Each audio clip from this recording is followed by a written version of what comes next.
I'm starting my review of this safe active street somewhere different, Optus Stadium. And the reason I'm doing that is at this point there's a whole bunch of intersecting paths.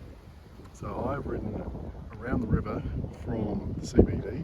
I could go over that bridge there, the Matagara Bridge, to get me into East Perth. I could go a little bit further that way, down to another bridge, the Windan Bridge, and that would take me onto yet another bunch of shared paths, which would take me around the North Bridge, get me onto the freeway, etc. But what I want to see today is, can I get from here to the end point of the safe active street we're going to have a look at without going onto a busy road? Can I do it all on shared paths, safe active streets, separated bike paths, all that kind of stuff? Because if I was riding with kids, or if I was not a confident cyclist, could I make it down here, or in fact could I make it all the way over there to the city without mixing it up with traffic? Let's give this a go. This is a long video, so you might want to change the playback speed to make it go faster. I filmed it out and back, so the last 15 minutes is just for completeness. The wind noise gets pretty bad at times. I really do need to replace my microphone with something better suited to recording while riding. As you can see though from this speeded up section of video, it is possible to get from Optus Stadium to near the start of the safe active street by grade separated bike paths. Now I'm going to start my commentary here, as this is as far as my knowledge goes. That way, I've been that way plenty of times. That way I've never used. Where we're going today, I've had a look on Google Maps to try and work out the start point. I'm not using, I'm using my phone for recording. I might have to switch on maps at some point if I get lost. Now I know I have to go through suburbia here and find the start point, and I'm just not entirely sure where I'm supposed to go. There's quite a strong headwind today,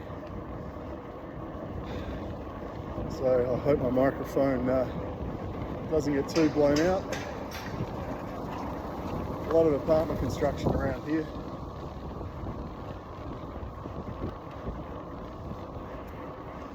Now, apart from this painted line on the side of the road, there is absolutely nothing here that indicates to me anything to do with bike infrastructure. So that would be my first point. How do I navigate from where I was back there to where I get onto this thing without getting lost?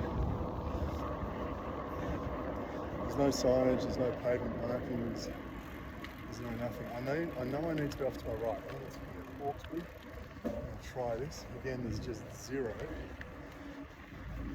to say that potentially there's a bike route right in front of me, and I think there is. Where is there? Yes, there is. Look, hidden entrance. Yeah, that subway is so well hidden. Even when I had a look at this on Google Maps, I couldn't see that there was actually a hole under the road here to go into. It's extremely well camouflaged. So that would be my first point about improving this, is maybe lay down some red asphalt on the other side there to show you that there's a bike route, maybe put down some pavement markings and stuff to show it as well. Okay, well up here at least there's a sign that says underpass. And there's a tiny little sign, it's about that by that, it's only SE21 with a bike symbol on it, which isn't much use, but up here, here's the start of the safe active street. So that blue pavement marking is pretty faded. Now I did something different before I came out this time. I actually read the evaluation report, not in detail, just skimmed over it, and one of the points they made was that all those blue pavement markings needed to be refurbished because they're all looking pretty faded. Now they did an analysis on the street in 2016 before they started constructing, put traffic counters down, that sort of thing, counted the number of pedestrians and cyclists, measured vehicle speeds, And then they did the evaluation report in 2021. And from what I've seen so far, I don't know if they've taken up any of the suggestions or recommendations. Now, one thing I can see very clearly from here is straight down the street.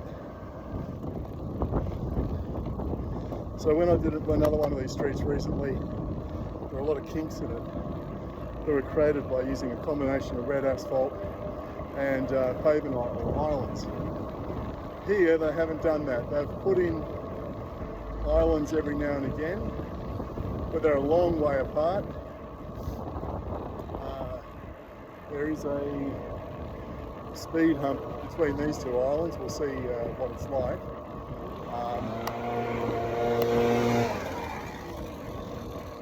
But a problem they certainly had is the before and after speeds didn't come down anywhere near 30 kilometres an hour. So that's a really gentle island at that intersection. I wouldn't slow you down much. So, you know, for a 30 kilometre hour road, they're measuring vehicles at the 85th percentile, like 42 to 48 kilometres an hour, which to me is a bit of a fail given the street that I looked at the other day, where they put in a much more, I guess, aggressive treatment. They dropped those speeds down to more like 37 kilometres an hour, which is still, you know, well above 30, but it's heading in the right direction. They've done nothing about indenting parking. So again, the other streets I've looked at, they've put parking on one side and parking on the other, again to give the street a zigzag. So let's see what this crossing is like. I guess I'll go over here and I'll use this island. There's nothing coming from my right.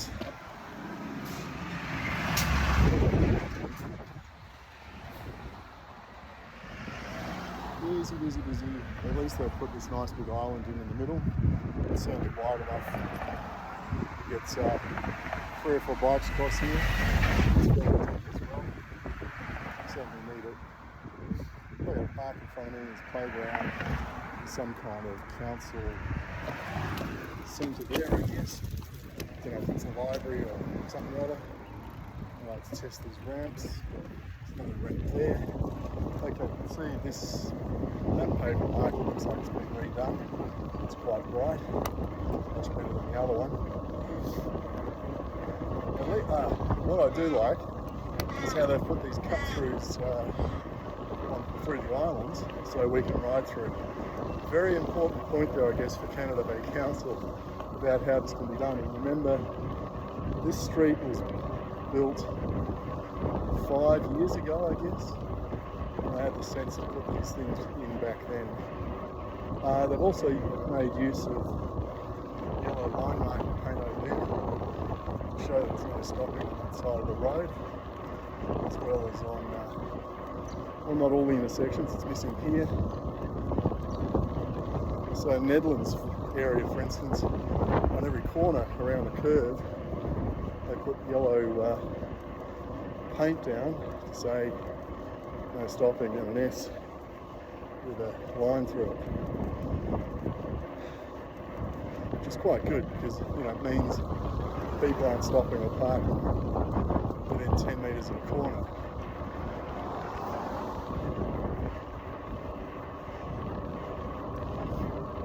So those drivers seem to be going a fairly reasonable pace. Didn't see any issues with that. Interesting to see what this is like. School drop off and pick up time, that kind of thing. Quite a few empty blocks along here. They haven't used any red asphalt on these intersection cushions, whatever you want to call them. So I guess as you're approaching from the side street, like that one, there's a bike symbol down that side street, but there's no island, there's no red paint. That one at least, it's got red brickwork, but that looks like a new development down there, down that red brickwork road. As part of that development, they probably chose that to differentiate the little private street. Alright, another busy road. Let's try This, at least I've put these in. The green paint here. What's that? I guess that green paint is there to tell you, as a cyclist, not to collide with a cyclist on the road in the bike lane, which is quite clever. It's not often, I guess, that you see cycle routes like that intersecting. But when they do, yeah, do something like that. One thing with these little islands, compared to the newer ones, they're very small. The newer ones, in other suburbs, they put trees in them, which again, I guess, helps to visually break up the street. Gives you a bigger island, I guess. Probably helps in streets where there's not a lot of trees.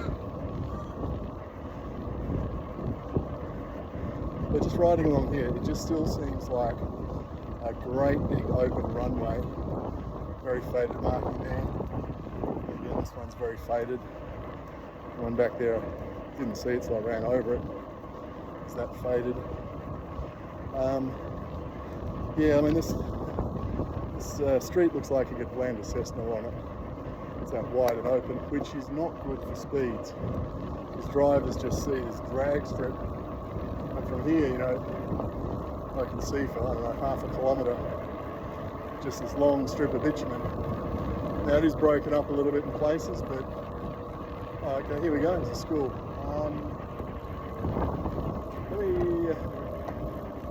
Just going to do a lap in here through their Christian drive.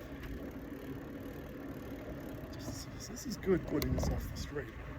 It's very sensible. I think, well, I don't think it's a Christian drive. It's the staff parking maybe.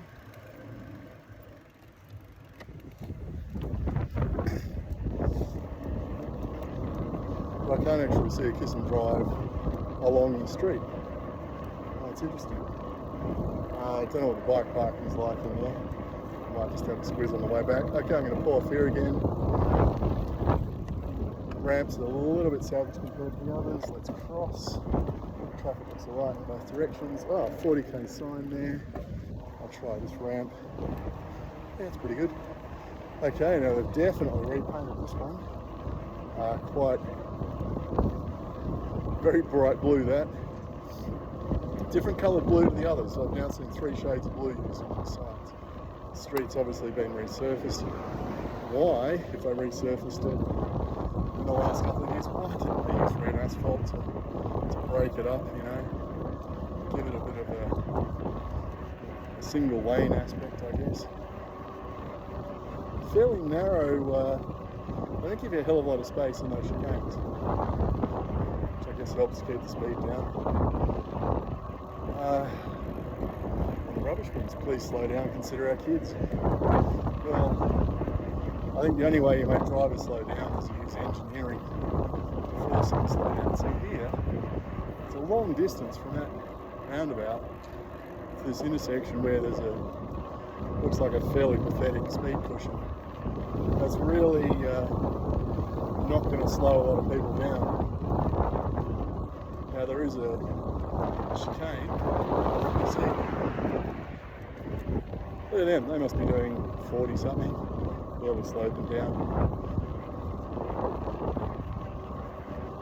So yeah, they brake slightly for the speed, for the chicane, but otherwise off they went. Alright, another nice bright pavement marking there. Now I think this the street does a bit of a dog leg down towards the end. Oh look, more green stuff. And it's that gripping stuff too. It's where they put the sand or friction stuff into it. So it's got a bit more grip than just plain old slippery green paint. And here we go, yet another colour. At least they've redone it. The menace of residents putting their rubbish bins out near the cut-throughs of the islands or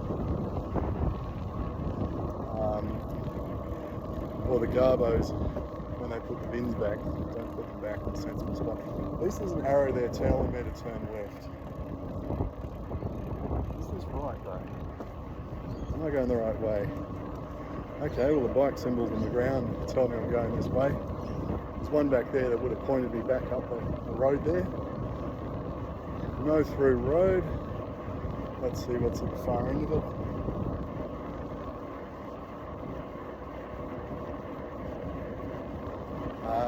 Park, okay.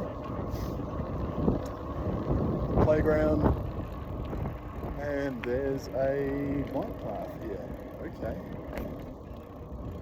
That's good. It's going to follow this bike path for, let's go down here for say a minute and see where this takes us. Does it go anywhere in particular? I have no idea.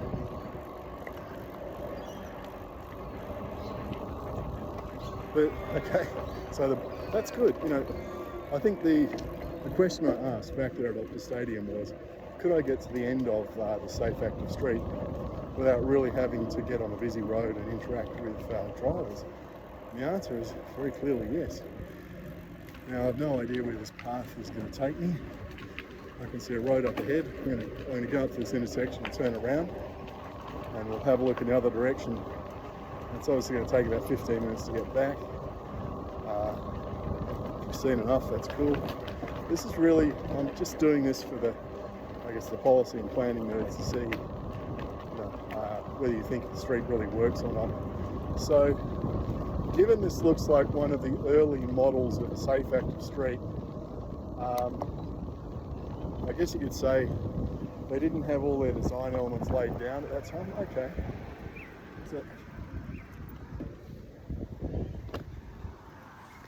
So we've got a pump, we've got tools which still seem to be there, and we've got a bottle refill, which is really good as well. That's nice. I think that's another school. Definitely looks like a school. Right, let me just do another U-turn and we'll go back and just have a quick look around the school and see how. So obviously the safe active street links onto this path. Let's get you to yet another school, which is good. There's all sorts of tools and stuff there. It's this school. So you can see a sign. I'm looking for bike racks. This is the Australian Islamic College.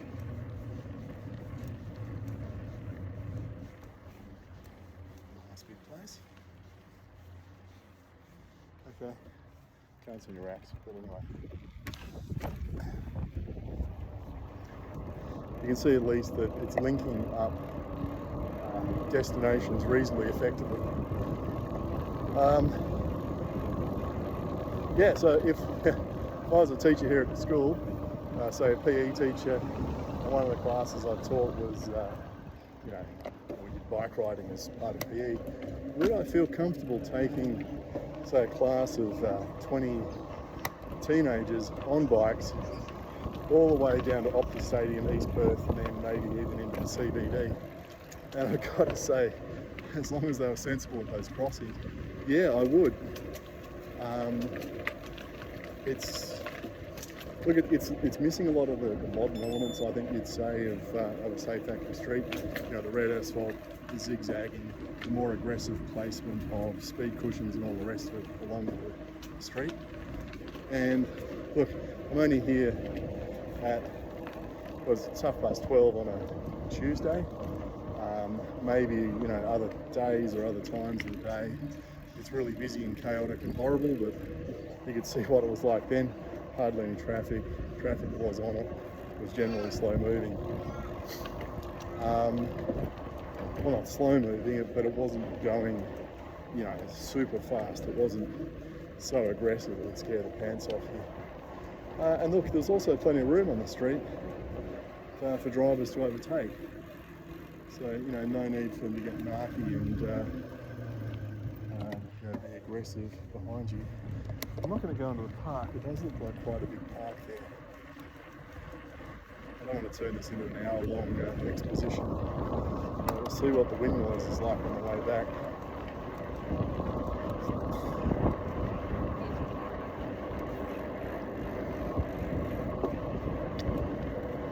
Now they've obviously come back and repainted this particular pavement marking because the arrow was pointing the wrong way to begin with. They put black paint over it and put another white arrow on top. Alright, so 30 kilometres an hour, fairly well marked. Nothing on the ground though. You have to look at the signs, see what the speed limit is. And I haven't seen a heck of a lot of 30 kilometre signs. This, it says 30 k's, but if you're going this way and you miss that, again it doesn't really tell you it's a 30 kilometre speed limit. I guess it's a fairly short street. They turning left. They're on their phone, okay. Don't know what they're doing. Stay away.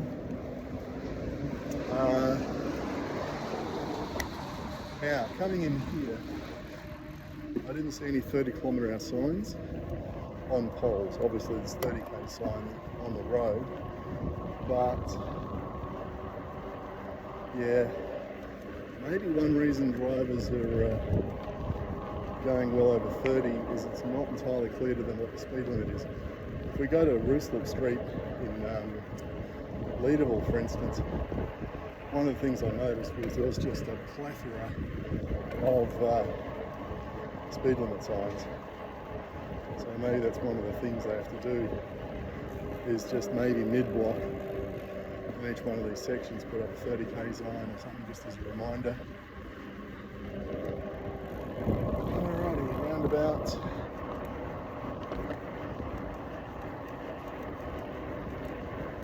There's nothing on the sides of that roundabout to slow drivers down as they come into it.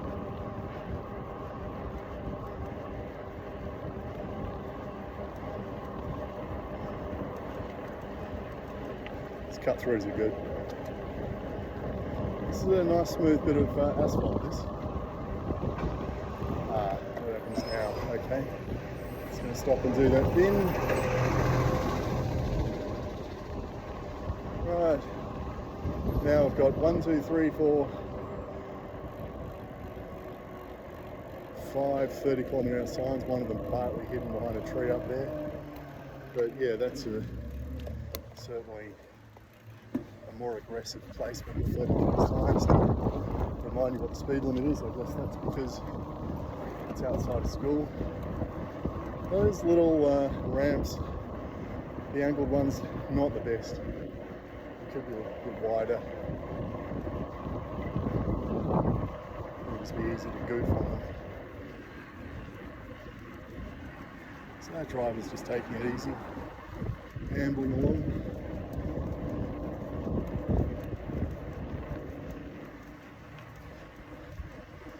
So it's nice and clear where drivers can park, thanks to the yellow lines they got there. Right, paper markings are well and truly faded along here. There's one coming up, here we go. You can barely see it and its counterpart. Let me just go down one of these side streets and show what the view is approaching it. Now I think this might be a problem. So, a driver coming out of a side street like this, turning left or right,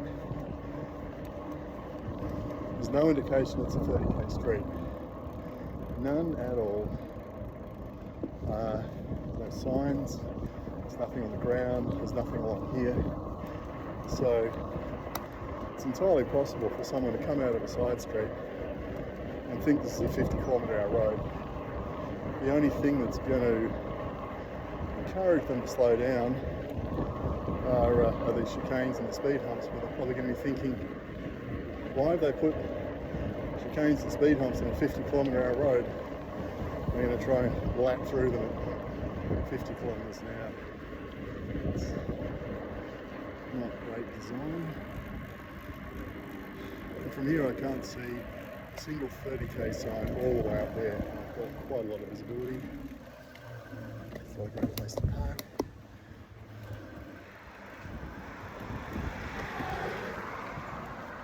ramps are nice and big. It's these angled offshoot ramps are just a little bit, just not quite there, I'd say. Close, good, not great. Right, there, you coming up behind me. You can see how fast they want to go. I'm just going to accelerate to 30 kilometres an hour.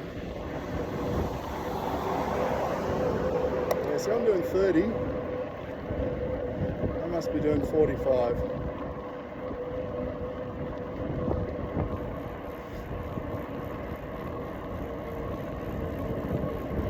Why are they going that fast? Well, there's really nothing, there's no speed limit signs along here to tell them otherwise.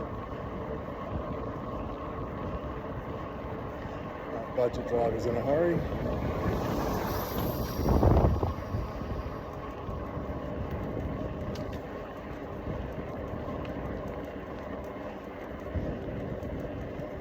As you can see, this time of the day, not a lot of traffic.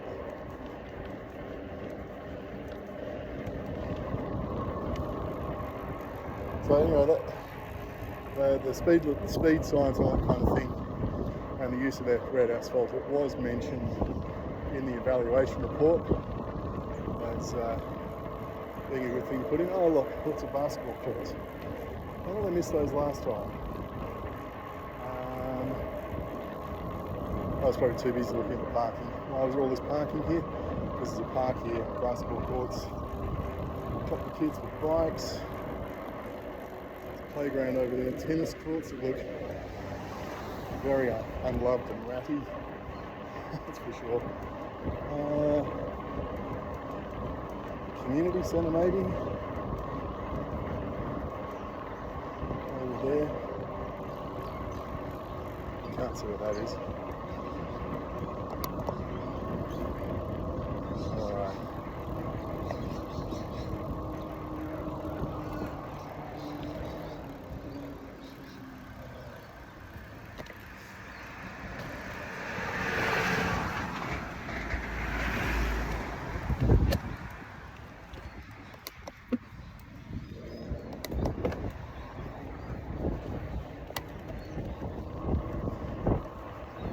Again, apart from that big blue marking there that says 30, I cannot see anything along the street that says 30 kilometres an hour.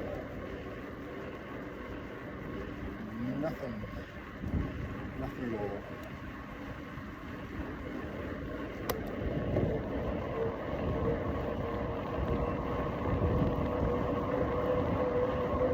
There's another park there.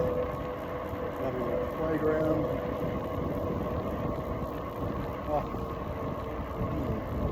Looks like it's one of those kind of, what do you call it, drainage places where they've built a great big sump, stormwater and stuff, and tacked the playground onto it.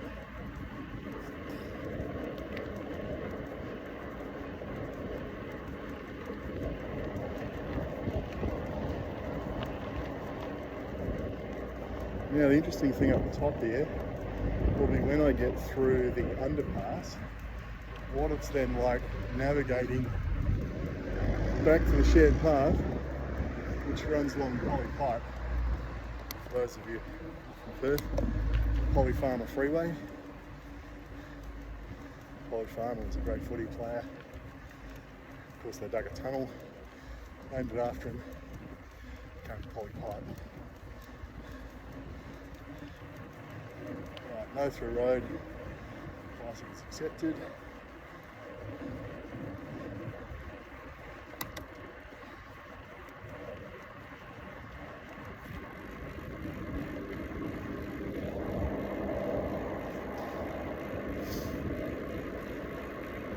So in terms of commitment by the council, I guess, compared to the newer paths or newer shared streets, I'd give this like a 4 or 5 out of 10. Because they haven't gone with the red asphalt, they haven't gone with lots of speed cushions, they haven't really put the islands in, they haven't kinked the road. But like I said, it was an early iteration. Maybe the Department of Transport Council's learnt from it, decided to take the lessons from this design and incorporate it into the next ones, and each time they've done another part, another street, maybe they're putting more and more features in to try and achieve the desired result.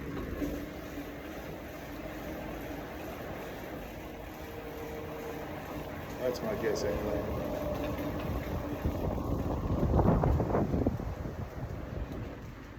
Bizarre bit of metal sculpture, but I guess at least that tells you where the underpass is, because there's absolutely nothing else which tells you where it is.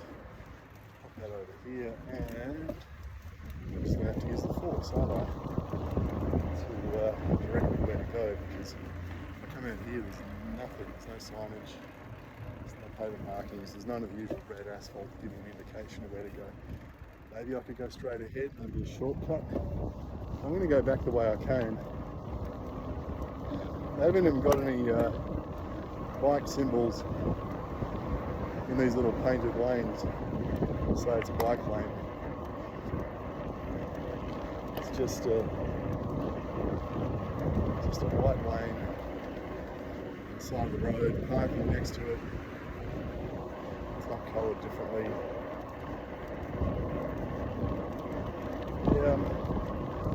Having a good look for wayfinding signage. If it exists, I'm not seeing it.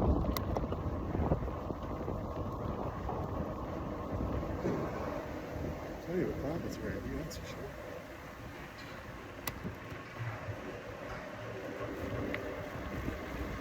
Right, so the only reason I'm popping out back at the right spot here is I've been through this area along Great Eastern Highway a dozen times.